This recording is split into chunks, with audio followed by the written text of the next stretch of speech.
What's up, everybody? Welcome back to another episode of Colton Posey Fishing. So today we're going to be talking about power fishing. The temperature has dropped. It is an awful cold morning. Uh, but either way, we're going to get out there on the water and we're going to talk about how to power fish and exactly what style of fishing that is. It's kind of becoming a lost art, especially with livescope and stuff coming out, but it's still very viable. So either way, guys, stay tuned. This is something you don't want to miss.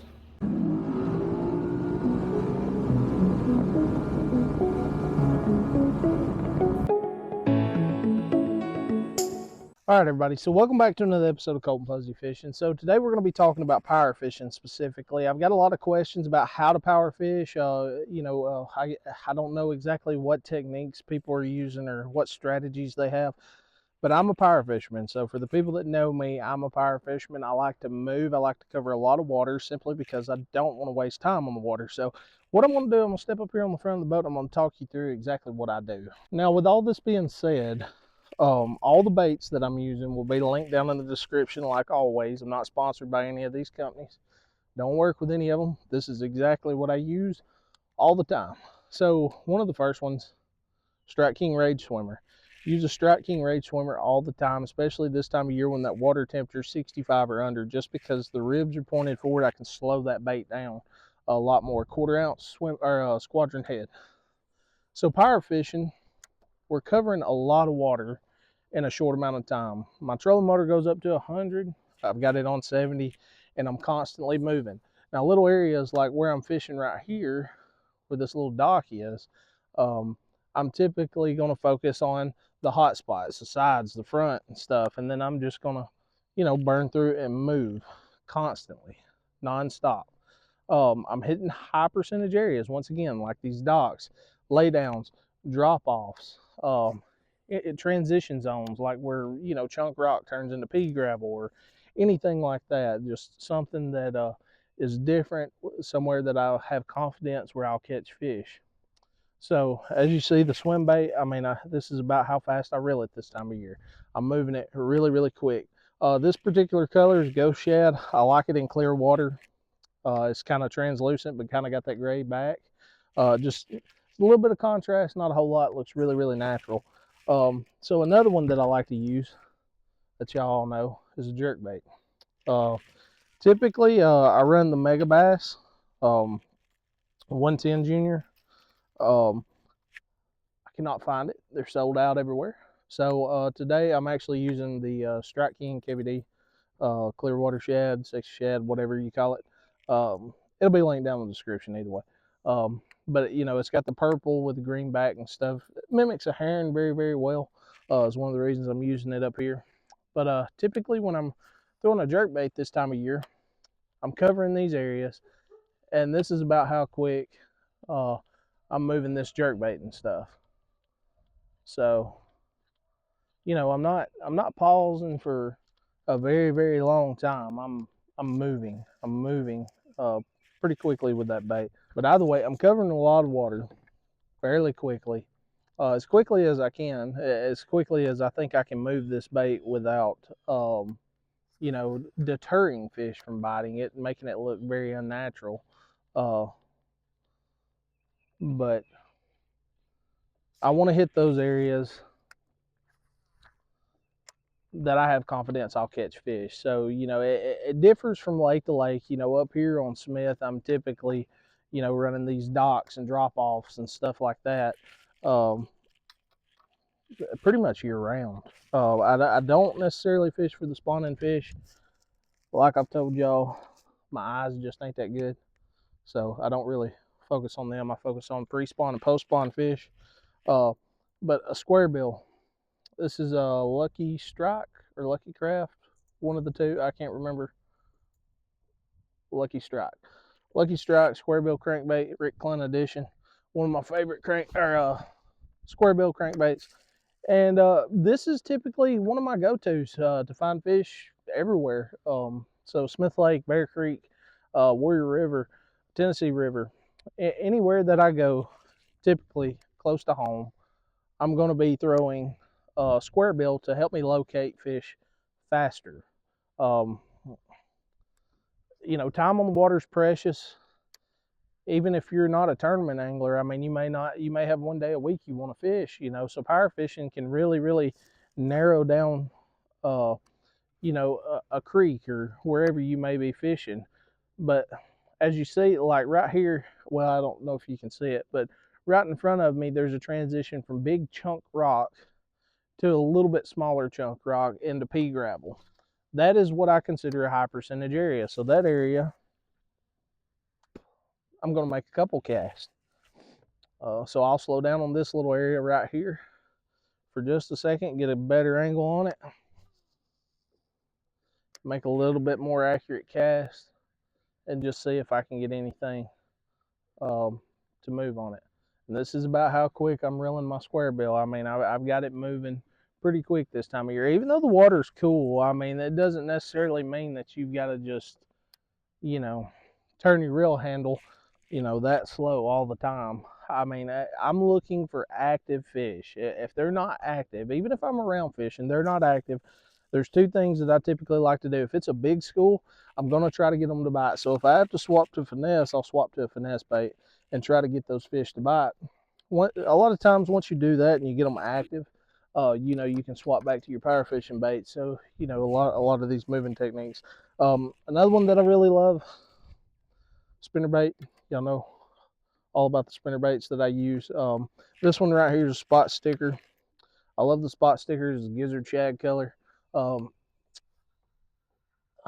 And you know, I'm doing the same thing. I'm hitting those high percentage areas, these docks and points, and you know, things that's I have confidence that I've caught fish before on, and I just you know, hit it as quick as you can. That's the thing, as quick as you can. And I don't mean, when I say as quick as you can, I don't mean just throw it out there and reel it in as fast as you possibly can.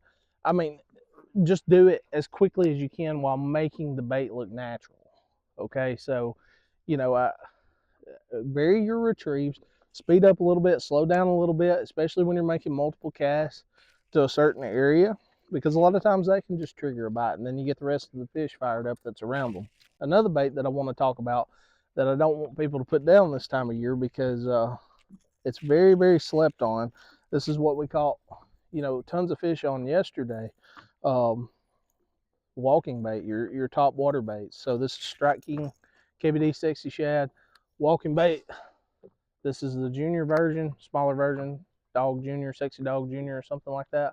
But you know, I'm moving this bait fairly quickly. I'm not doing it like I typically do in the summer. If you watch my Dog Days of Summer video where I was talking about moving this bait as fast as you possibly can, I'm not necessarily doing that, but I still got that bait sped up pretty quickly.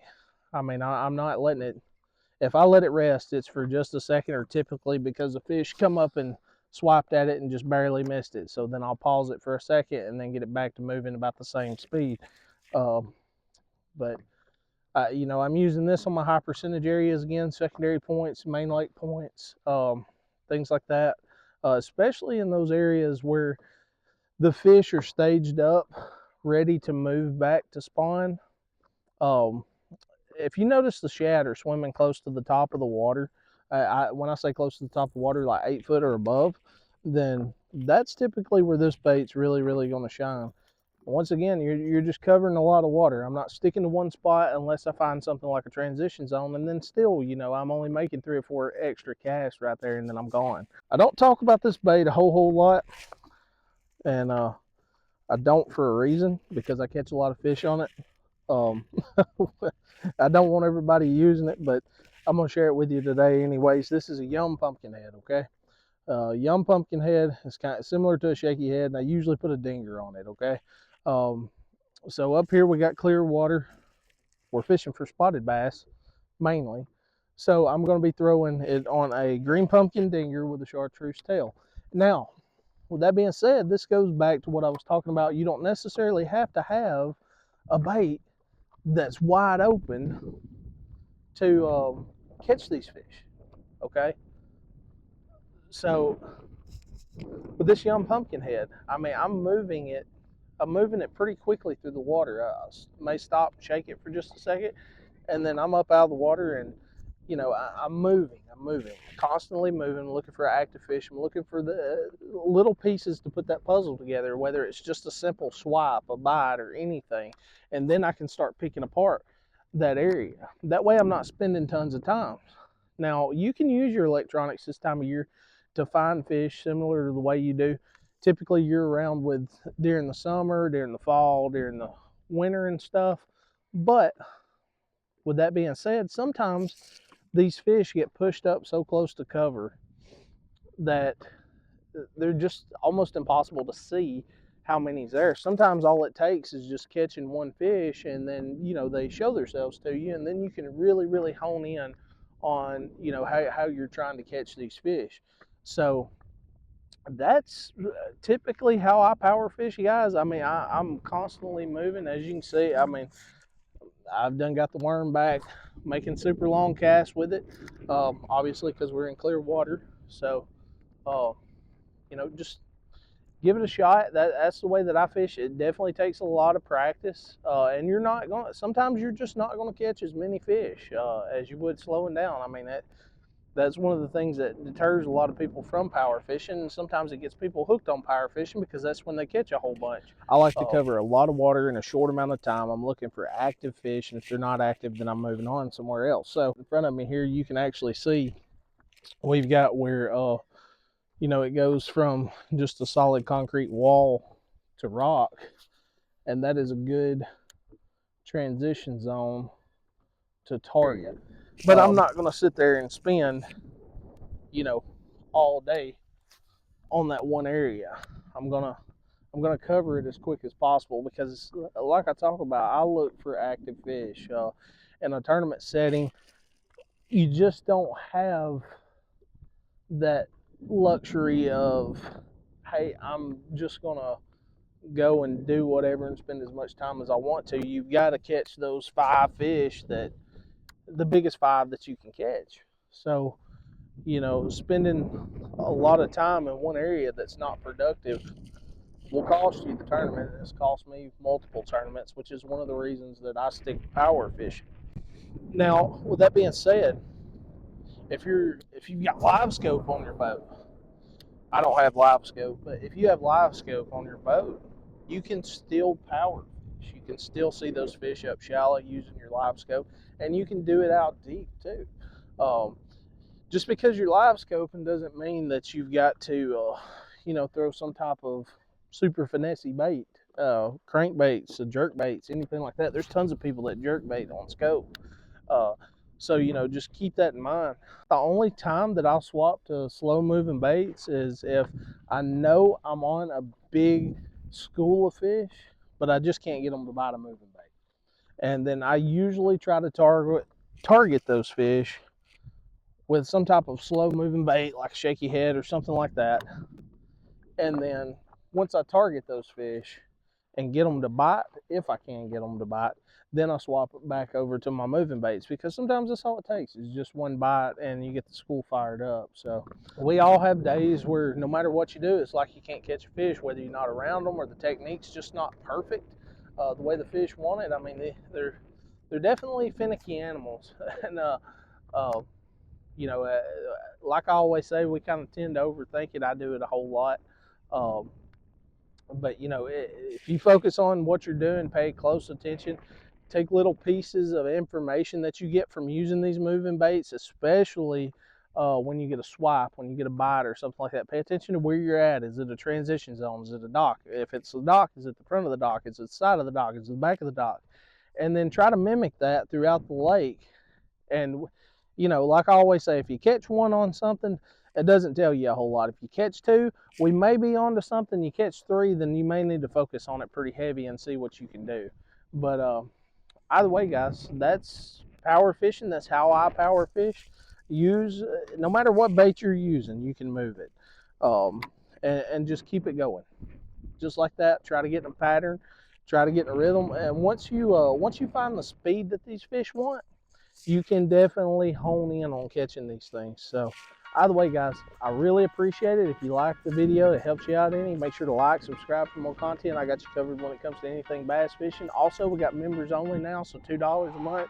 You get early access to all my videos. It helps me out a whole lot. Gas, all different kinds of stuff, camera equipment, so on and so forth. But either way, guys, I appreciate it, and I'll see you next time.